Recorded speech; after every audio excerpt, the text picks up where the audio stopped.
ओम अज्ञानतिमिरान्धस्य ज्ञानाञ्जनशलाकया चक्षुरुन्मिलितमेन तस्मै श्रीगुरुवे नमः। श्रीचैतन्यमनोभीष्टं स्थापितं येन भूतले स्वयं रूपकदा मह्यं ददाति स्वपदान्तिकं।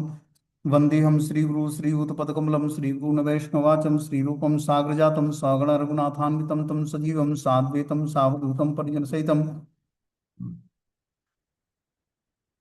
कृष्ण चैतन्य देवम श्री राधा कृष्ण पादान सगण ललिता श्री विशाखानमृताश्च नित्यानंदम नमस्तुभ्यं प्रेमानंद प्रदायते कलवकलमस्य नाशाय जानवे कतये नमो नमो महावद्न्याय कृष्ण प्रेम प्रदायते कृष्णाय कृष्ण चैतन्य नामिने गुरुद्विष नमः। पंचतत्वात्मकं कृष्णं भक्तरूप स्वरूपं भक्तावतारं भक्ताख्यं नमामि भक्ति सच्चिकं। हे कृष्ण करुणा सिंधु दीनबंधु जगत्पते गोपेश गोपिकांत राधाकांत नमस्तुते तप्त कांचन गौरांगे श्री राधे वृंदावनेश्वरी वृषभानुसुते देवी प्रणमामि हरिप्रिये। वाञ्छाकल्पतरुवक्षा कृपा सिन्धुभ्यो शपतितानां पावनेभ्यो वैष्णवेभ्यो नमो नमः। जय श्री कृष्ण चैतन्य प्रभु नित्यानंद श्री अद्वैत गदाधर श्रीवासादि श्री गौर भक्तवृंद। हरे कृष्णा कृष्ण कृष्णा हरे हरे, हरे राम राम राम हरे हरे। इसमें आज हम लोग को श्रीमद् भगवत गीता का अध्याय संख्या 10 और श्लोक संख्या जो है 15 14 नंबर पढ़ना है। बोलते हैं सर्वमेतद्धृतं मन्ये यन्मा वदसि केशव न ही ते भगवन व्यक्ति विदु देवा न दानवः। हे कृष्ण, आपने मुझसे जो कुछ कहा उसे मैं पूर्णतया सत्य मानता हूँ। हे प्रभु, न तो देवतागण न असुर ही आपके स्वरूप को समझ सकते हैं। क्या बता रहे हैं? हे कृष्ण, आपने मुझसे जो कुछ कहा है उसे मैं पूर्णतया सत्य मानता हूँ। हे प्रभु, न तो देवतागण न असुरगण ही आपके स्वरूप को समझ सकते हैं। ये कौन बात बता रहे हैं? अर्जुन बोलते हैं। यहाँ पर अर्जुन इसकी पुष्टि करते हैं कि श्रद्धाहीन या आसुरी प्रकृति वाले लोग कृष्ण को नहीं समझ सकते हैं। कि जिसके अंदर भगवान के प्रति श्रद्धा नहीं है या आसुरी मेंटालिटी का व्यक्ति है, वो भगवान को नहीं समझ सकता। भगवान को समझने के लिए हमें क्या करना पड़ेगा? बुद्धि को शुद्ध करनी पड़ेगी, श्रद्धा डेवलप करनी पड़ेगी भगवान को। बता रहे हैं कि जब देवतागण तक उन्हें नहीं समझ पाते, तो आधुनिक जगत के तथाकथित विद्वानों का क्या कहना कि देवतागण भी भगवान को तत्व से नहीं समझ पाते हैं, तो वैज्ञानिक गण कैसे समझ पाएंगे देवतागण, जबकि मतलब उनकी चेतना पवित्र होती है। तो देखो, देवता हो या दानव हो, जब तक भगवान का भक्त नहीं होगा तब तक भगवान को नहीं जान सकता है। भगवान को जानने के लिए भक्ति करना आवश्यक है। बता, भगवत कृपा से अर्जुन समझ गया कि परम सत्य कृष्ण है और वे संपूर्ण हैं, अतः हमें अर्जुन के पथ का अनुसरण करना चाहिए। उसे भगवत गीता का प्रमाण प्राप्त था, जैसा कि भगवत गीता के चतुर्थ अध्याय में कहा गया है कि भगवत गीता समझने की गुरु परंपरा का ह्रास हो चुका था। अतः कृष्ण ने अर्जुन से उसकी पुनर्स्थापना की, क्योंकि वे अर्जुन को अपना परम प्रिय सखा और भक्त समझते थे। अतः जैसा कि गीतोपनिषद की भूमिका में हमने कहा है कि भगवत गीता का ज्ञान परंपरा विधि से प्राप्त करना चाहिए। परंपरा विधि के लुप्त होने पर उसके सूत्रपात के लिए अर्जुन को चुना गया। हमें चाहिए कि अर्जुन का हम अनुसरण करें, जिसने कृष्ण की सारी बातें जान ली हैं। तभी हम भगवत गीता के सार को समझ सकेंगे, तभी हम कृष्ण को भगवान के रूप में जान सकेंगे। तो देखो, ये ज्ञान सबसे पहले भगवान ने सूर्य के देव विवस्वान को दिया, लगभग करोड़ों वर्ष पूर्व। ऐसा नहीं कि भगवत गीता भगवान जब द्वापर युग में प्रकट हुए तभी ये ज्ञान आया, ऐसा नहीं है। ये ज्ञान इससे पहले उन्होंने सूर्य के देवता विवस्वान को दिया था। फिर आगे आकर जो है इक्ष्वाकु वंश में उन्होंने दिया था ये ज्ञान। फिर परंपरा में ये ज्ञान लुप्त हो गया, तो भगवान ने अर्जुन को ये ज्ञान प्रदान किया लगभग 5000 कुछ वर्ष पहले।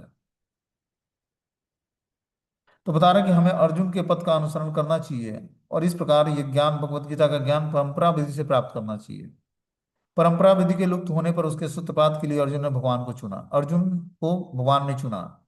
हमें चाहिए कि अर्जुन का अनुसरण करें, जिसने कृष्ण की सारी बातें जान ली हैं। तभी हम भगवत गीता के सार को समझ सकेंगे, और तभी हम कृष्ण को भगवान के रूप में जान पाएंगे। तो जब हम अर्जुन के मार्ग का अनुसरण करेंगे, तभी हम भगवान को जान पाएंगे, कृष्ण को जान पाएंगे। बोलते हैं स्वमेवात्म आत्मानं वेत्त्यम त्वं पुरुषोत्तम भूत भावम भूतेश देव जगतपते। हे परम पुरुष, हे सबके उद्गम, हे समस्त प्राणियों के स्वामी, हे देवों के देव, हे ब्रह्मांड के प्रभु, निसंदेह एकमात्र आप ही अपने को अपना अंतरंगा शक्ति से जानने वाले हैं। क्या बता रहे हैं कि हे परम पुरुष, हे सबके उद्गम, हे समस्त प्राणियों के स्वामी, हे देवों के देव, हे ब्रह्मांड के प्रभु, निसंदेह एकमात्र आप ही अपने को अपनी अंतरंग शक्ति से जानने वाले हैं। भगवान अपनी अंतरंग शक्ति के माध्यम से अपनों को जानने वाले हैं। अंतरंग शक्ति कौन है? श्रीमती राधा रानी। तो भगवान अपनी अंतरंग शक्ति के माध्यम से अपने को जान पाते हैं। जब वो देखते हैं कि हमारी सेवा करके राधा रानी हमसे ज्यादा कैसे प्रसन्न हो सकती है, हमारी ही अंतरंग शक्ति हमारी सेवा करके हमसे ज्यादा कैसे प्रसन्न हो सकती है, तो वही भगवान राधा रानी के भाव को अंगीकार करके चैतन्य महाप्रभु के रूप में आते हैं। बोलते हैं, हे सबके उद्गम, हे समस्त प्राणियों के स्वामी, हे देवों के देव, हे ब्रह्मांड के प्रभु, निसंदेह एकमात्र आप ही अपने को अंतरंग शक्ति के से जानने वाले हैं। परमेश्वर कृष्ण को वही जान पाते हैं जो अर्जुन तथा उनके अनुयायियों की भांति भक्ति करने के माध्यम से भगवान के संपर्क में रहते हैं। तो जब हम भक्ति करेंगे तब हम भगवान के संपर्क में आएंगे और फिर जाकर हम परमेश्वर कृष्ण को जान पाएंगे। आसुरी या नास्तिक प्रकृति वाले लोग कृष्ण को नहीं जान सकते। ऐसे मनोधर्म जो भगवान से दूर ले जाए परम पातक है, और जो कृष्ण को नहीं जानता उसे भगवत गीता की टीका करने का प्रयत्न नहीं करना चाहिए। कि भगवत गीता पर बहुत सारे लोग टीकाएं लिखते हैं, लेकिन जब तक हम शुद्ध भक्तों के द्वारा लिखा हुआ टीका को नहीं समझेंगे तब तक हमारे हृदय में जो है परिवर्तन नहीं आएगा। काल्पनिक गीता हम पढ़ते हैं, जैसे बहुत सारे गीता पर टिप्पणियां लिखते हैं लोग, लेकिन क्या है कि अगर जो वो भगवान का भक्त नहीं है, भजन नहीं करता, तो उसके द्वारा लिखा हुआ भगवत गीता जो है ज्ञान, वो हमारे हृदय में भक्ति प्रकट नहीं करेगा। ठीक है ना? अपूर्ण ज्ञान रखने वाला व्यक्ति भगवान के पूर्ण ज्ञान को कैसे ट्रांसलेट कर सकता है या बता सकता है? इसीलिए आचार्य के द्वारा जो होता है, जो खुद भगवान का भक्त है बढ़ा चढ़ा, उसके द्वारा जब हम दिया हुआ तात्पर्य को पढ़ेंगे तब हमारे हृदय में भक्ति जागृत होगी।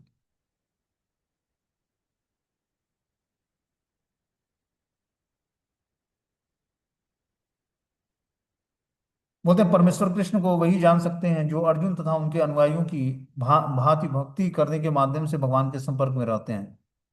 आसुरी या नास्तिक प्रकृति वाले लोग कृष्ण को नहीं जान सकते। ऐसे मनोधर्म जो भगवान से दूर ले जाए परम पातक और है, और जो कृष्ण को नहीं जानते उसे भगवत गीता की टीका करने का प्रयत्न नहीं करना चाहिए। भगवत गीता कृष्ण की वाणी, और चूंकि यह कृष्ण का तत्व विज्ञान है, अतः इसे कृष्ण से ही समझना चाहिए, जैसा कि अर्जुन ने किया है। श्रीमद् भागवतम में कहा गया कि वदंति तत्व विदस्तत्वम यज ज्ञान मध्वम ब्रह्मेति परमात्मेति भगवान इति शब्दते। परम सत्य का अनुभव तीन प्रकार से किया जाता है: निराकार ब्रह्म, अंतर्यामी परमात्मा और भगवान। अतः परम सत्य के ज्ञान की अंतिम अवस्था भगवान है। हो सकता है कि सामान्य व्यक्ति अथवा ऐसा मुक्त पुरुष भी जिसने निराकार ब्रह्म अथवा अंतर्यामी परमात्मा का साक्षात्कार किया है, भगवान को न समझ पाए। अतः ऐसे व्यक्ति को चाहिए कि वह भगवान को भगवत गीता के श्लोक से जानने का प्रयास करे, जिन्हें स्वयं कृष्ण ने कहा है। तो बता रहे हैं कि परम सत्य को व्यक्ति तीन कैटेगरी में रियलाइज करता है। पहला है निराकार ब्रह्म, दूसरा अंतर्यामी परमात्मा और तीसरा है भगवान। परम सत्य के ज्ञान की अंतिम अवस्था भगवान है। कि परम सत्य की अंतिम अवस्था क्या है? भगवान है। और भगवान को जानने के लिए क्या करना पड़ेगा? भक्ति करनी पड़ेगी। अतः परम सत्य के ज्ञान की अंतिम अवस्था भगवान हो सकते हैं, और सामान्य व्यक्ति अथवा ऐसा मुक्त पुरुष जिसने निराकार ब्रह्म अथवा अंतर्यामी परमात्मा का साक्षात्कार किया है, भगवान को न समझ पाए। अतः ऐसे व्यक्ति को चाहिए कि वह भगवान को भगवत गीता के श्लोकों से जानने का प्रयास करे, जिन्हें स्वयं कृष्ण ने कहा है। तो भगवान को जानना है तो हमें क्या करना पड़ेगा? भगवत गीता के श्लोकों को से ही भगवान को हम जान सकते हैं। क्योंकि भगवत गीता के श्लोक के माध्यम से हम क्या करेंगे? भगवान के तत्व को जान पाएंगे, भगवान को जान पाएंगे। यहाँ पर उन्हें जगतपति कहा गया है। इस प्रकार अर्जुन की अनुभूति के आधार पर कृष्ण विषयक सत्य को स्थापना इस श्लोक में हुआ है। हमें चाहिए कि कृष्ण को यथारूप में समझने के लिए हम अर्जुन के पद चिन्हों का अनुसरण करें। तो अगर हमें भगवान को यथारूप जानना है तो हमें क्या करना पड़ेगा? अर्जुन के पद चिन्हों का अनुसरण करना पड़ेगा। आगे बता रहे कि वक्तुमर्हस्य शेषेण दिव्या आत्मविभूतय या विभूति भीलोका निमस्व व्याप्य तिष्ठति। कृपया करके विस्तार पूर्वक मुझे अपने उन दैवी ऐश्वर्यों को बताएं जिनके द्वारा आप इस समस्त लोकों में व्याप्त हैं। अब अर्जुन क्या पूछते हैं कि हे प्रभु, आप अपने मुझे दैवी ऐश्वर्यों को बताएं जिनके द्वारा आप इस समस्त लोकों में व्याप्त हैं। तो भगवान के विस्तार पूर्वक मुझे उस दैवी ऐश्वर्य का वर्णन, जो भगवान का दैवीय ऐश्वर्य है उसका अर्जुन अब विस्तार पूर्वक वर्णन सुनना चाहते हैं, जिससे भगवान इस समस्त लोकों में व्याप्त रहते हैं। बता रहे हैं, इस श्लोक में ऐसा लगता है कि अर्जुन भगवान संबंधी अपने ज्ञान से पहले से संतुष्ट है, कृष्ण कृपा से अर्जुन को व्यक्तिगत अनुभव, बुद्धि और ज्ञान तथा मनुष्य को इन साधनों से जो कुछ प्राप्त हो सकता है वह सब प्राप्त है, तथा उसने कृष्ण को भगवान के रूप में समझ रखा है। उसे किसी प्रकार का संशय नहीं है, तो भी वह कृष्ण से अपने सर्वव्यापकता की व्याख्या करने के लिए अनुरोध करता है। देखो, अर्जुन भगवान का शुद्ध भक्त है, मित्र भी है, ठीक है ना। तो अर्जुन जो ये क्वेश्चन पूछ रहा है, ये हम लोगों के लिए पूछ रहा है। और भगवान अर्जुन के माध्यम से आदेश किसको दे रहे हैं? हम बद्ध जीवात्माओं को दे रहा है। अर्जुन भगवान का भक्त है, शुद्ध भक्त है भगवान का, और मित्र है। उसको इस दिव्य ज्ञान की आवश्यकता नहीं है, लेकिन क्या है, भगवान ने माध्यम अपने भक्तों को बनाते हैं, क्योंकि भक्त ही भगवान की इंपॉर्टेंस और उनकी बातों को इंपॉर्टेंस दे पाएगा, साधारण जीवात्मा नहीं। बता रहे हैं, अर्जुन भगवान संबंधी अपने ज्ञान में से पहले संतुष्ट था कि कृष्ण भगवान है, जानता था। कृष्ण कृपा से अर्जुन को व्यक्तिगत अनुभव, बुद्धि और ज्ञान और मनुष्य को इन साधनों से जो कुछ प्राप्त हो सकता है वह सब प्राप्त है, तथा उसने कृष्ण को भगवान के रूप में समझ रखा है। उसे किसी प्रकार का संशय नहीं था, तो भी वह कृष्ण से अपनी सर्वव्यापकता की व्याख्या करने के लिए अनुरोध करता है। सामान्य जन तथा विशेष रूप से निर्विशेषवादी भगवान की सर्वव्यापकता के विषय में अधिक विचारशील रहते हैं। अतः अर्जुन श्री कृष्ण से पूछते हैं कि वे अपनी विभिन्न शक्तियों के द्वारा किस प्रकार सर्वव्यापी रूप में विद्यमान हैं। तो अर्जुन का क्वेश्चन है भगवान से कि हे प्रभु, आप बताएं कि विभिन्न शक्तियों के रूप में आप इस भौतिक संसार में किस तरह सर्वव्यापी हैं, हर जगह उपस्थित हैं। हमें यह जानना चाहिए कि अर्जुन सामान्य लोगों के हित के लिए प्रश्न पूछ रहा है। बोल दें, कथम विद्याम हम योगी सत्वा सदा परिचिन्तयन् केषु केषु च भावेषु चिंतयो असि भगवन मया। हे कृष्ण, हे परम योगी, मैं किस तरह आपका निरंतर चिंतन करूं और आपको कैसे जानूं? हे भगवान, आपका स्मरण किन किन रूपों में किया जाए? अर्जुन का अगला क्वेश्चन है कि हे कृष्ण, हे परम योगी, मैं किस तरह आपका निरंतर चिंतन कर पाऊं? हम लोग को भी निरंतर भगवान का, कृष्ण का चिंतन करना है। तो आगे भगवान बताएंगे कि कैसे हम भगवान का निरंतर चिंतन कर पाएंगे और आपको कैसे जानूं। ये भी हम लोग की इच्छा है कि हम भगवान को कैसे निरंतर चिंतन कर पाएंगे और कैसे भगवान को जान पाएंगे। आपका स्मरण किन किन रूपों में किया जाए? तो ये भी हम लोग का क्वेश्चन है कि हम लोग भगवान को किन किन रूपों में स्मरण करें, मात्र कृष्ण के रूप में या किसी और स्वरूप में? बता रहा कि जैसे कि पिछले अध्याय में कहा गया कि भगवान अपनी योग माया से आच्छादित रहते हैं, केवल केवल शरणागत जन ही उन्हें देख पाते हैं। अब अर्जुन को विश्वास हो चुका है कि उसके मित्र कृष्ण भगवान हैं, किंतु वह उस सामान्य विधि को जानना चाहता है जिसके द्वारा सर्वसाधारण लोग भी उन्हें सर्वव्यापी में रूप में समझ सकें। असुरों तथा नास्तिकों सहित सामान्य जन कृष्ण को नहीं जान पाते। भगवान अपनी योग माया शक्ति से अपने को आच्छादित रखते हैं। दूसरी बात यह है कि यह प्रश्न जन सामान्य के लाभ हेतु पूछी जा रही है। उच्च कोटि का भक्त केवल अपने को ही की ज्ञान के प्रति चिंतित नहीं रहता, अपितु सारी मानवता, मानव जाति के ज्ञान के लिए रहता है। अतः अर्जुन वैष्णव या भक्त होने के कारण अपने दयालु भाव से सामान्य जनों के लिए भगवान के सर्वव्यापक रूप के ज्ञान का द्वार खोल रहा है। वह कृष्ण को जानबूझकर योगिनी, योगिन कहकर संबोधित करता है, क्योंकि वे योग माया शक्ति के स्वामी हैं, जिसके द्वारा वह सामान्य जन के लिए अप्रकट या प्रकट होते हैं। सामान्य जन जिसे कृष्ण के प्रति कोई प्रेम नहीं है, कृष्ण के विषय में निरंतर नहीं सोच सकते, वह तो भौतिक चिंतन करते हैं। अर्जुन इस संसार के भौतिकतावादी लोगों के चिंतन प्रवृत्ति के विषय में विचार कर रहा है। तो बता रहे कि जो है, जिसे कृष्ण के प्रति कोई प्रेम नहीं है, कृष्ण के विषय में निरंतर नहीं सोच सकता, वह भौतिक चिंतन करता है। एक है आध्यात्मिक चिंतन चिंतन और दूसरा है भौतिक चिंतन। तो जो निरंतर भगवान के विषय में सोच नहीं सकता, उनके बारे में बोल नहीं सकता, उनसे प्रेम नहीं कर सकता, वो भौतिक चिंतन में होता है। अर्जुन इस सांसारिक संसार के भौतिकतावादी लोगों की चिंतन प्रवृत्ति के विषय में विचार कर रहा है कि भौतिकतावादी व्यक्ति के जो चिंतन प्रवृत्ति है, वो कैसे सुधार होगा। आगे बता रहे हैं, विस्तरेणात्मनो योगम विभूतिम च जनार्दनम भूयम कथम तृप्ति ही शृण्वनम नास्ति में अमृतम। हे जनार्दन, आप पुनः विस्तार से अपने ऐश्वर्य और योग शक्ति का वर्णन करें। मैं आपके विषय में सुनकर कभी तृप्त नहीं होता हूँ, क्योंकि जितना ही आपके विषय में सुनता हूँ उतना ही आपके शब्द अमृत को चखना चाहता हूँ। क्या बता रहे हैं यहाँ पर कि हे जनार्दन, आप पुनः विस्तार से अपने ऐश्वर्य और योग शक्ति का वर्णन करें। मैं आपके विषय में सुनकर कभी तृप्त नहीं होता हूँ, क्योंकि जितना ही आपके विषय में सुनता हूँ उतना ही आपके शब्द अमृत को चखना चाहता हूँ। तो ये अर्जुन का भगवान से रिक्वेस्ट है कि हे प्रभु, आप अपनी योग और ऐश्वर्य शक्ति का वर्णन करें कि आपकी ऐश्वर्य क्या है और योग शक्ति क्या है। मैं आपके विषय में सुनकर कभी तृप्त नहीं होता हूँ। जो भक्त लोग होते हैं भगवान की कथाओं को सुनकर तृप्ति का अनुभव नहीं करते। वो चाहते हैं और मैं भगवान के बारे में सुनता जाऊं, सेटिस्फेक्शन नहीं मिलता हूँ। क्योंकि जितना ही आपके विषय में सुनता हूं उतना ही आपके शब्द अमृत को चखना चाहता हूँ।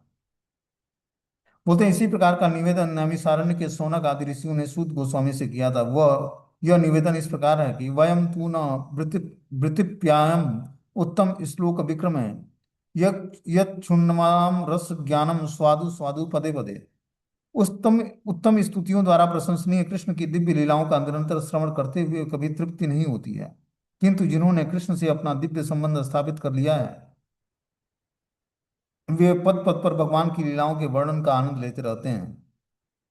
अतः अर्जुन कृष्ण के विषय में और विशेष रूप से उनके सर्वव्यापकता के रूप में के बारे में सुनना चाहता है। अर्जुन भगवान की लीलाओं का वर्णन में आनंद लेता है और अर्जुन कृष्ण के विषय में और विशेष रूप से उनके सर्वव्यापी स्वरूप का वर्णन सुनना चाहता है कि भगवान सर्वव्यापी कैसे होते हैं, परमात्मा के रूप में हर जगह उपस्थित कैसे होते हैं। जहां तक अमृतम की बात है, कृष्ण संबंधी कोई भी आख्यान अमृत तुल्य है और इस अमृत की अनुभूति व्यवहार से ही की जा सकती है। तो जो कृष्ण कथा है ये क्या है, अमृत तुल्य है। ठीक है ना। इस अमृत की अनुभूति व्यवहार से की जा सकती है। कैसे व्यवहार से? कृष्ण भावना भावित व्यवहार से ही इस अमृत की अनुभूति की जा सकती है। आगे बताने श्री भगवान उवाच हंत ते कथयिष्यामि दिव्या आत्मविभूतय प्राधान्यत कुरु श्रेष्ठम नास्यंतो विस्तरस्य में। श्री भगवान ने कहा, हाँ अब मैं तुमसे अपने मुख्य मुख्य वैभव युक्त रूपों का वर्णन करूंगा, क्योंकि हे अर्जुन मेरे ऐश्वर्य असीम है। अब भगवान जो है मुख्य मुख्य वैभवों का वर्णन करते हैं, मुख्य मुख्य ऐश्वर्यों का वर्णन करते हैं, क्योंकि बता रहे हैं हे अर्जुन मेरा ऐश्वर्य सीमित नहीं है। क्या है? असीम है, जिसकी कोई सीमा नहीं है। बोलते हैं कृष्ण की महानता और उनके ऐश्वर्य को समझ पाना संभव नहीं है। जीव की इंद्रियां सीमित हैं, अतः उनसे कृष्ण के कार्यकलापों की समग्रता को समझ पाना संभव नहीं है। तो भी भक्तजन कृष्ण को जानने का प्रयास करते हैं, किंतु यह मान कर नहीं कि वे किसी विशेष समय में या जीवन अवस्था में उन्हें पूरी तरह समझ सकेंगे। बल्कि कृष्ण के वृतांत इतने आस्वाद्य हैं कि भक्तों को अमृत तुल्य प्रतीत होता है। इस प्रकार भक्तगण उनका आनंद उठाते हैं। भगवान के ऐश्वर्य तथा उनकी विविध शक्तियों की चर्चा चलाने में शुद्ध भक्तों को दिव्य आनंद आता है। ये जो भगवान के शुद्ध भक्त हैं वो कृष्ण कथा को सुनने में उनको दिव्य आनंद की प्राप्ति होती है। अतः वे उनको सुनते रहना और उनकी चर्चा चलाते रहना चाहते हैं। कृष्ण जानते हैं कि जीव उनके ऐश्वर्य के विस्तार को नहीं समझ सकते, फलतः वे अपनी विविध शक्तियों के प्रमुख स्वरूपों का ही वर्णन करने के लिए राजी होते हैं। तो बता रहे हैं कृष्ण जानते हैं कि जीव उनके ऐश्वर्य के विस्तार को नहीं समझ सकता है। भगवान के ऐश्वर्य जो है इनफाइनाइट मात्रा में है, मतलब यह नहीं कि कभी समाप्त होने वाला है। अनंत मतलब असीम है, जिसकी कोई सीमा नहीं है। वो अपने विभिन्न शक्तियों के प्रमुख स्वरूपों का ही वर्णन करने के लिए राजी होते हैं। तो भगवान में जो प्रमुख शक्तियां हैं उन्हीं के स्वरूपों का वर्णन भगवान करते हैं। आगे बोलते हैं अहम आत्मा गुणाकेशम सर्वभूतास्य स्थितम अहम आदिस्व मध्यम च भूतात्मा भूता नाम अनंत एव च। हे अर्जुन मैं समस्त जीवों के हृदय में स्थित परमात्मा हूं, मैं ही समस्त जीवों का आदि मध्य और अंत हूं। अब भगवान अपने सर्वव्यापकता के विषय में बताते हैं कि मैं सर्वव्यापी कैसे हूं। क्या बताते हैं कि हे अर्जुन मैं समस्त जीवों के हृदय में स्थित परमात्मा हूं, मैं ही समस्त जीवों का आदि मध्य और अंत हूं। भगवान समस्त जीवों का आदि भी हैं, शुरुआत भी हैं, मध्य भी हैं और अंत भी है। इस श्लोक में अर्जुन को गुणाकेश कहकर संबोधित किया गया है, जिसका अर्थ है कि निद्रा रूपी अंधकार को जीतने वाला। अर्जुन जो है निद्रा पर विजय प्राप्त कर लिया, इसलिए उसका नाम है गुणाकेश। जो लोग अज्ञान रूपी अंधकार में सोए हुए हैं उनके लिए यह समझ पाना संभव नहीं है कि भगवान किन किन विधियों से इस लोक में तथा वैकुंठ लोकों में प्रकट होते हैं। अतः कृष्ण द्वारा अर्जुन के इस प्रकार का संबोधन महत्वपूर्ण है। चूंकि अर्जुन ऐसे अंधकार से ऊपर है, अतः भगवान उससे विविध ऐश्वर्यों को बताने के लिए तैयार हो जाते हैं। सर्वप्रथम कृष्ण अर्जुन को बताते हैं कि वे अपने मूल विस्तार के कारण समग्र दृश्य जगत की आत्माएं हैं। भौतिक सृष्टि के पूर्व भगवान अपने मूल विस्तार के द्वारा पुरुष अवतार धारण करते हैं और उन्हीं से सब कुछ प्रारंभ होता है। अतः वे प्रधान महतत्व की आत्माएं हैं। इस सृष्टि का कारण महतत्व नहीं होता। वास्तव में महाविष्णु संपूर्ण भौतिक शक्ति या महतत्व में प्रवेश करते हैं, वे आत्मा हैं। जब महाविष्णु इस प्रकटीभूत ब्रह्मांडों में प्रवेश करते हैं तो वे प्रत्येक जीव में पुनः परमात्मा के रूप में प्रकट होते हैं। हमें ज्ञात है कि जीव का शारीरिक आत्मा के स्फुलिंग की उपस्थिति के कारण विद्यमान रहते हैं। बिना आध्यात्मिक स्फुलिंग के शरीर विकसित नहीं हो सकता। उसी प्रकार भौतिक जगत का तब तक विकास नहीं होता जब तक परमात्मा कृष्ण का प्रवेश नहीं होता है। तो भौतिक जगत का विकास तभी होता है जब भगवान परमात्मा रूप में प्रवेश करते हैं। जैसे पंच तत्वों से बना हुआ है, जैसे मान लो कि मिट्टी का पुतला बना दिया जाए, ठीक है ना, श्री विग्रह होता है, भगवान का मूर्ति बनता है। तो मूर्तियों में क्या किया जाता है? प्राण प्रतिष्ठा की जाती है। उस तरह मूर्ति जो है धातु का होता है या पत्थर का होता है या मिट्टी का होता है। लेकिन जब उसमें प्राण प्रतिष्ठा होती है, मंत्रों की सहायता से उसमें प्राण प्रतिष्ठित किया जाता है, तो फिर जैसे लगता है भगवान से ऋषि प्रकसन हो रहा है। उनका दर्शन करना, उनको प्रणाम करना, उनसे उनको भोग लगाना, उनके साथ मतलब जीवात्मा का फिर उससे ऋषि प्रकसन शुरू होता है, क्योंकि उसमें भगवान प्रतिष्ठित हो गए मंत्रों की सहायता से। उसी तरह बता रहे हैं कि भगवान समस्त मूल जगत के कारण समग्र दृश्य जगत की आत्मा है। भौतिक सृष्टि के पूर्व भगवान अपने मूल विस्तार के द्वारा पुरुष अवतार धारण करते हैं और उन्हीं से सब कुछ आरंभ होता है। अतः वे प्रधान महतत्व की आत्माएं हैं। इस सृष्टि का कारण महतत्व नहीं होता। वास्तव में महाविष्णु संपूर्ण भौतिक जगत या महतत्व में प्रवेश करते हैं, वे आत्मा हैं। जब महाविष्णु इस प्रकटीभूत ब्रह्मांडों में प्रवेश करते हैं तो वे प्रत्येक जीव में पुनः परमात्मा के रूप में प्रकट होते हैं। हमें ज्ञात है कि जीव का शरीर आत्मा के इस स्फुलिंग की उपस्थिति के कारण विद्यमान रहता है। बिना आध्यात्मिक स्फुलिंग के शरीर विकसित नहीं होता है। बिना आध्यात्मिक स्फुलिंग, जो हृदय में बैठे परमात्मा है, वो आध्यात्मिक क्या है? स्फुलिंग है, आत्मा एक चिंगारी की तरह है। जब तक वो शरीर में प्रवेश नहीं करती तब तक जो है जीव का शारीरिक आत्मा के स्फुलिंग की उपस्थिति के कारण विद्यमान है। शरीर में आत्मा जो है जब प्रवेश करती है तब क्या करती है? उपस्थित होने के कारण जीव का शरीर आत्मा के स्फुलिंग की उपस्थिति के कारण विद्यमान है। जीव का अस्तित्व तभी है जब उसके हृदय में आत्मा है और परमात्मा है, नहीं तो उसका कोई अस्तित्व नहीं। उस तरह तो वो डेड बॉडी है, पंच तत्व का बना हुआ एक पुतला है।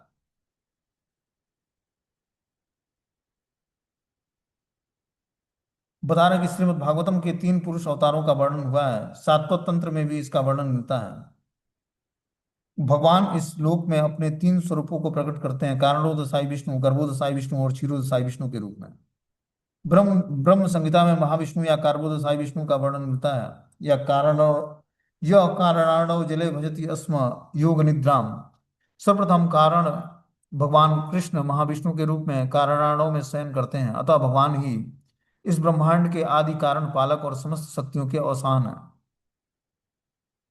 आगे बता रहे हैं कि आदित्या नाम हम विष्णु ज्योतिषाम रवि रश्नुमान मरीचि मरुतामस्मि नक्षत्राणाम हम शशि। मैं आदित्यों में विष्णु, प्रकाशों में तेजस्वी सूर्य, मरुतों में मरीचि और नक्षत्रों में चंद्रमा हूँ। क्या बता रहे हैं भगवान? मैं आदित्यों में विष्णु हूँ और प्रकाशों में तेजस्वी सूर्य हूँ, मरुतों में मरीचि और नक्षत्रों में मैं चंद्रमा हूँ। बोलते हैं आदित्य 12 हैं जिनमें कृष्ण प्रधान है। आकाश में टिमटिमाते ज्योति पुंजों में सूर्य मुख्य है। ब्रह्म संहिता में तो सूर्य को भगवान का तेजस्वी नेत्र कहा गया है। अंतरिक्ष में 5 प्रकार के वायु प्रवाहमान हैं, जिनमें से वायु अधिष्ठात्र मरीचि कृष्ण का प्रतिनिधि है। नक्षत्रों में रात्रि के समय चंद्रमा सर्वप्रमुख नक्षत्र है, अतः वह कृष्ण का प्रतिनिधि है। इस श्लोक से प्रतीत होता है कि चंद्रमा एक नक्षत्र है, अतः आकाश में टिमटिमाने वाले तारे भी सूर्य प्रकाश को परिवर्तित करते हैं। वैदिक वाङ्मय में ब्रह्मांड के अंतर्गत अनेक सूर्यों के सिद्धांत को स्वीकृति प्राप्त नहीं है। सूर्य एक है और सूर्य के प्रकाश से चंद्रमा प्रकाशित होता है और अन्य नक्षत्र भी। क्योंकि भगवत गीता में सूचित है कि चंद्रमा एक नक्षत्र है, अतः टिमटिमाते तारे सूर्य न होकर चंद्रमा के सदृश हैं। तो बता रहा है कि नक्षत्रों में रात्रि के समय चंद्रमा सर्वप्रथम नक्षत्र होता है। वह कृष्ण का प्रतिनिधित्व करता है। इस श्लोक में प्रतीत होता है कि चंद्रमा एक नक्षत्र है, अतः आकाश में टिमटिमाने वाले तारे भी सूर्य प्रकाश को परावर्तित करते हैं। जो टिमटिमाते तारे होते हैं वो क्या बोलते हैं, सूर्य प्रकाश को परावर्तित करते हैं, सूर्य के प्रकाश को क्या करते हैं, परावर्तित करते हैं। और वैदिक वाङ्मय में ब्रह्मांड के अंतर्गत अनेक सूर्यों के सिद्धांत को स्वीकृति प्राप्त है कि ब्रह्मांड में अनेक सूर्य हैं। सूर्य एक ही है और सूर्य के प्रकाश से चंद्रमा प्रकाशित होता है तथा अन्य नक्षत्र भी। क्योंकि भगवत गीता सूचित करती है कि चंद्रमा एक नक्षत्र है, अतः टिमटिमाते तारे सूर्य न होकर चंद्रमा के सदृश हैं। तो चंद्रमा भी सूर्य से ही प्रकाश लेता है, और जितने भी ग्रह नक्षत्र हैं वो भी सूर्य के ही प्रकाश से प्रकाशित होते हैं।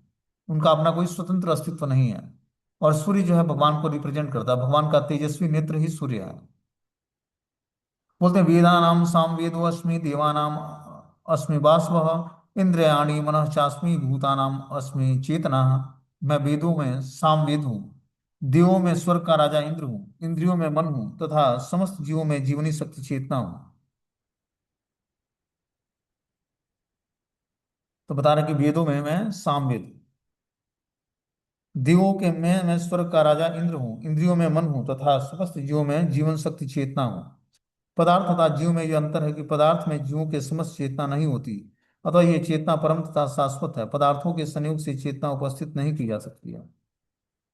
आगे बता रहे हैं, रुद्राणाम शंकराचास्मि, विदेशम यक्ष राक्षसाम, वसुनाम पावकम चास्मि, मेरु शिखरिणाम हम। मैं समस्त रुद्रों में शिव हूँ, यक्षों तथा राक्षसों में संपत्ति का देवता कुबेर हूँ, वसुओं में अग्नि हूँ और समस्त पर्वतों में मेरु हूँ। 11 रुद्रों में शंकर या शिव प्रमुख हैं। वे भगवान के अवतार हैं जिन पर ब्रह्मांड के तमोगुण का भार है। यक्षों तथा राक्षसों के नायक कुबेर हैं जो देवताओं के कोषाध्यक्ष और भगवान के प्रतिनिधि हैं। मेरु पर्वत अपनी समृद्धि प्राकृतिक संपदाओं के लिए विख्यात है। अगला श्लोक बता रहा है कि पूर्वोदशाम च मुख्यम मां वृद्धि पार्थ बृहस्पतिम, सेनानी नाम हम स्कंदम सरसा मस्मि सागरम। हे अर्जुन, मुझे समस्त पुरोहितों में मुख्य पुरोहित बृहस्पति जानो। जो समस्त पुरोहितों में मुख्य पुरोहित देवताओं के गुरु हैं वो बृहस्पति भगवान के ही स्वरूप हैं। मैं ही समस्त सेना नायकों में कार्तिकेय हूँ और समस्त जलाशयों में भगवान समुद्र के रूप में। मतलब जो भी चीजें जहां से भी प्रकटित होती हैं वो भगवान के ही स्वरूप में होता है। जिसे समुद्र से बहुत सारे समस्त जलाशय समुद्र से प्रकट होते हैं और समुद्र भगवान का ही स्वरूप है। बता रहे हैं, इंद्र स्वर्ग का प्रमुख देवता है और स्वर्ग का राजा कहलाता है। जिस लोक में उसका शासन है वह इंद्र लोक कहलाता है। बृहस्पति राजा इंद्र के पुरोहित हैं और चूंकि इंद्र समस्त राजाओं का प्रधान है, इसलिए बृहस्पति समस्त पुरोहितों के मुख्य हैं। जैसे इंद्र सभी राजाओं के प्रमुख हैं, उसी प्रकार पार्वती तथा शिव के पुत्र स्कंद तथा कार्तिकेय समस्त सेनापतियों के प्रमुख हैं। समस्त जलाशयों में समुद्र सबसे बड़ा है। कृष्ण के ये स्वरूप उनकी महानता के ही सूचक हैं। आगे बता रहे हैं, महर्षिणाम भृंगुरहम गिरामस्मे कमक्षरम, यज्ञानाम जप यज्ञुअस्मिन्, आस्थावरणम हिमालयम। मैं महर्षियों में भृंगु हूँ, वाणी में दिव्य ओंकार हूँ, समस्त यज्ञों में पवित्र नाम का कीर्तन तथा समस्त अचलों में हिमांचल हिमालय हूँ। तो यहाँ पर बता रहे हैं भगवान कि मैं महर्षियों में भृंगु ऋषि हूँ और वाणी में दिव्य ओंकार हूँ, समस्त यज्ञों में पवित्र नाम का कीर्तन हूँ और समस्त अचलों में मैं हिमांचल हूँ, हिमालय हूँ। बता रहा ब्रह्मांड के प्रथम जीव ब्रह्मा के विभिन्न योनियों के विस्तार के लिए कई पुत्र उत्पन्न किए। इनमें से भृंगु सबसे शक्तिशाली मुनि थे। समस्त दिव्य ध्वनियों में ओंकार कृष्ण का ही स्वरूप है और समस्त यज्ञों में हरे कृष्ण कृष्ण कृष्ण हरे हरे, हरे राम राम राम हरे हरे का जप कृष्ण का सर्वाधिक शुद्ध रूप है। कभी कभी पशु यज्ञ की भी संस्तुति की जाती है, किंतु हरे कृष्ण यज्ञ में हिंसा का प्रश्न ही नहीं उठता है। यह सबसे सरल और शुद्धतम यज्ञ है। समस्त जगत में जो कुछ शुभ है वह कृष्ण का ही रूप है, अतः संसार का सबसे बड़ा पर्वत हिमालय भी उन्हीं का स्वरूप माना जाता है। पिछले श्लोक में मेरु का उल्लेख है, परंतु मेरु तो कभी कभी सचल होता है लेकिन हिमालय कभी चल नहीं होता, अतः हिमालय मेरु से भी बढ़कर है।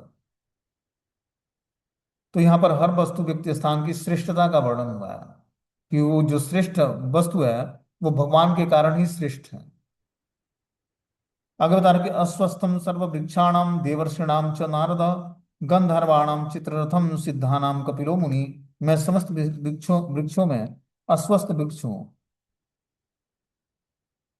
और देवर्षियों में मैं नारद हूँ, गंधर्वों में मैं चित्ररथ हूँ, और सिद्ध पुरुषों में मैं कपिल मुनि हूँ। बोलते हैं अश्वत्थ वृक्ष सबसे ऊंचा और सुंदर वृक्ष है, जिसे भारत में लोग नित्य प्रति नियमित रूप से पूजा करते हैं। अश्वत्थ मतलब बरगद का पीपल का वृक्ष। वो सुंदर भी दिखता है और नित्य प्रति उसकी व्यक्ति क्या करता है, पूजन करता है। देवताओं में नारद विश्व में सबसे बड़े महान भक्त माने जाते हैं और पूजित होते हैं। इस प्रकार वे भक्तों के रूप में कृष्ण के स्वरूप हैं। गंधर्व लोग ऐसे निवासियों से पूर्ण हैं जो बहुत अच्छा गाते हैं, जिसमें से चित्र सर्वश्रेष्ठ गायक है। सिद्ध पुरुषों में से देवहूति के पुत्र कपिल मुनि कृष्ण के प्रतिनिधि हैं। वे कृष्ण के अवतार माने जाते हैं। उनका दर्शन भागवतम में उल्लिखित है। बाद में भी एक अन्य कपिल प्रसिद्ध हुए, किंतु वे नास्तिक थे, अतः इन दोनों में महान अंतर है। बोलते हैं उच्च श्रवा स्वानम वृद्धि माम मृतो अभव ऐरावतम गजेंद्राणाम नराणाम च नराधिपम। घोड़ों में मैं मुझे मुझे ऊंचे श्रवा जानो, जो अमृत के लिए समुद्र मंथन के समय उत्पन्न हुआ। गजराजों में मैं रावत हूँ और मनुष्यों में मैं राजा हूँ। एक बार देवताओं तथा असुरों में ने समुद्र मंथन में भाग लिया। इस मंथन से अमृत तथा विष प्राप्त हुआ। विष को तो शिव जी ने पी लिया, किंतु अमृत के साथ अनेक जीव उत्पन्न हुए, जिनमें उचेश्रवा नामक घोड़ा भी था। इसी अमृत के साथ एक अन्य पशु ऐरावत नामक हाथी भी उत्पन्न हुआ। चूंकि ये दोनों पशु अमृत के समान उत्पन्न हुए, अतः इनका विशेष महत्व है। ये कृष्ण के प्रतिनिधि हैं। मनुष्य में राजा कृष्ण का प्रतिनिधि है, क्योंकि कृष्ण ब्रह्मांड के पालक हैं और अपने दैवी गुणों के कारण नियुक्त किए गए राजा भी अपने राज्यों के पालन करता होते हैं। महाराजा युधिष्ठिर, महाराजा परीक्षित और भगवान राम जैसे राजा अत्यंत धर्मात्मा हैं, जिन्होंने अपनी प्रजा का सदैव कल्याण सोचा। वैदिक साहित्य में राजा को ईश्वर का प्रतिनिधि माना गया है। किंतु इस युग में धर्म के ह्रास होने से राजतंत्र का पतन हुआ है और अंततः विनाश हो गया है। किंतु यह समझना चाहिए कि भूतकाल में लोग धर्मात्मा राजाओं के अधीन रहकर अधिक सुखी थे। तो बता रहे कि एक बार देवताओं और असुरों ने समुद्र मंथन में भाग लिया। इस मंथन से अमृत तथा विष प्राप्त हुआ। विष को तो भगवान शिव ने पी लिया, किंतु अमृत के साथ अनेक जीव उत्पन्न हुए, जिनमें उचेश्रवा नामक घोड़ा भी था। इसी अमृत के साथ एक अन्य पशु ऐरावत नामक हाथी भी उत्पन्न हुआ। तो चूंकि ये दोनों पशु अमृत के साथ उत्पन्न हुए, अतः इनका विशेष महत्व है। ये कृष्ण के प्रतिनिधि माने जाते हैं। मनुष्यों में राजा कृष्ण का प्रतिनिधि होता है, क्योंकि कृष्ण ब्रह्मांड के पालन पालक हैं और अपने दैवी गुणों के कारण नियुक्त किए गए राजा भी अपने राज्यों के पालन करता होते हैं। महाराजा युधिष्ठिर, महाराजा परीक्षित और भगवान राम जैसे राजा अत्यंत धर्मात्मा हैं, जिन्होंने अपना प्रजा का सदैव कल्याण सोचा। तो हम देखते हैं कि श्रीमद् भागवतम में महाराजा युधिष्ठिर का वर्णन मिलता है, महाराजा परीक्षित और भगवान श्री रामचंद्र का वर्णन मिलता है, कि जो एक धर्मात्मा राजा के रूप में उन्होंने राज्य किया और अपनी प्रजा का सदैव ही कल्याण सोचा, और उन्होंने उनको भक्ति में लगाया। वैदिक साहित्य में राजा को ईश्वर का प्रतिनिधि माना जाता है, किंतु इस युग में धर्म के ह्रास होने से राजतंत्र का पतन हुआ है, अंततः विनाश हो गया है। किंतु यह समझना चाहिए कि भूतकाल में लोग धर्मात्मा राजाओं के अधीन रहकर अधिक सुखी थे। तो भूतकाल में जो धर्मात्मा राजा थे, जीवात्मा उनके अधीन रहकर क्या करता था, सुख को प्राप्त करता था। आगे बता रहे कि आयुधानाम हम वज्रम धेनुनाम अस्मि कामधुक् प्रजान चास्मि कंदर्पम सर्पाणाम अस्मि वासुकी। मैं हथियारों में वज्र हूँ, गायों में सुरभि, संतति उत्पन्न के कारणों में प्रेम का देवता कामदेव हूँ, और सर्पों में मैं वासुकी हूँ। तो बता रहे हैं कि वज्र सचमुच अत्यंत बलशाली हथियार है और एक कृष्ण की शक्ति का प्रतीक है। वैकुंठ लोक में स्थित कृष्ण लोक की गायें किसी भी समय दूही जा सकती हैं। उनमें जो जितना चाहे उतना दूध प्राप्त कर सकता है। निसंदेह इस जगत में ऐसा गाय नहीं मिलता, किंतु कृष्ण लोक में इनके होने का उल्लेख है। भगवान ऐसे अनेक गायें रखते हैं जिन्हें सुरभि कहा जाता है। कहा जाता है कि भगवान ऐसे गायों के चराने में व्यस्त रहते हैं। कंदर्प काम वासनाएं हैं, जिन्हें अच्छे पुत्र उत्पन्न होते हैं। कभी कभी केवल इंद्रिय तृप्ति के लिए संभोग किया जाता है, किंतु ऐसा संभोग कृष्ण का प्रतीक नहीं है। अच्छी संतान की उत्पत्ति करने के लिए संभोग कंदर्प कहलाता है और वह कृष्ण का प्रतिनिधि है। तो बता रहे कि जो सबसे हथियारों में जो सबसे शक्तिशाली हथियार क्या है, वज्र है। वह कृष्ण की ही शक्ति का प्रतीक है। वैकुंठ लोक में स्थित कृष्ण लोक की गायें किसी भी समय दूही जा सकती हैं और उनसे जितना चाहे उतना दूध प्राप्त किया जा सकता है। निसंदेह इस जगत में ऐसी गायें नहीं मिलती, किंतु कृष्ण लोक में इन्हें होना उल्लेख है। भगवान ऐसे अनेक गायें रखते हैं जिन्हें सुरभि कहा जाता है। कहा जाता है कि भगवान ऐसे गायों को चराने में व्यस्त रहते हैं। और कंदर्प काम वासनाएं हैं, जिन्हें अच्छे पुत्र उत्पन्न करने के लिए है, कि जो संतति अच्छी संतान उत्पन्न करने के लिए जो संभोग किया जाता है वो भगवान का ही प्रतिनिधि है।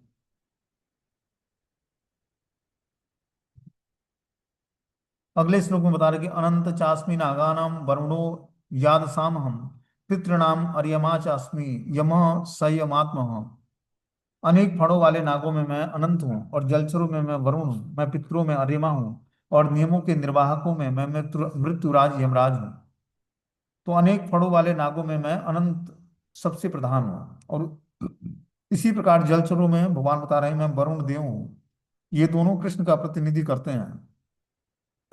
करते हैं। इसी प्रकार पितृलोक के अधिष्ठात्र अर्यमा हैं, जो कृष्ण के प्रतिनिधि हैं। ऐसे अनेक जीव हैं जो दुष्टों को दंड देते हैं, जिन्हें यम प्रमुख हैं। यम पृथ्वी लोक के निकटवर्ती लोक में रहते हैं। मृत्यु के बाद पापी लोगों को वहां ले जाया जाता है, और यम उन्हें तरह तरह का दंड देने की व्यवस्था करता है। इस तरह हर चीजों में भगवान की श्रेष्ठता का वर्णन श्रीमद् भगवद गीता बोलता है, और भगवान भी अपना बताते हैं कि मैं किस तरह समस्त जीवों में विराजमान रहता हूँ परमात्मा के रूप में। और श्रेष्ठता भगवान अपनी इस ऐश्वर्य, भगवान का ऐश्वर्य नामक अध्याय के माध्यम से बताना चाहते हैं। क्योंकि भगवान को जानना है तो भगवान के माध्यम से ही हम भगवान को जान सकते हैं, भगवान की कृपा से ही हम भगवान को जान सकते हैं। ऐसा नहीं भगवान अपना गुणगान करना चाहते हैं, भगवान अपने बारे में बताना चाहते हैं, और भगवान की कृपा से ही हम भगवान के बारे में जान सकते हैं। जैसे मान लो किसी को जानना हो, तो उससे बढ़िया उसके बारे में कौन बताएगा। तो भगवान को जानना है तो भगवान अपने बारे में बताते हैं भगवत गीता के माध्यम से, कि मैं कौन हूँ और तुम कौन हो, और हमारे साथ तुम्हारा रिलेशनशिप क्या है। ठीक है। हरे कृष्णा। आगे जो है अगला श्लोक, हम लोग 30वां श्लोक उसको कल पढ़ेंगे। हरे कृष्णा। कोई क्वेश्चन है तो आप लोग पूछ सकते हो।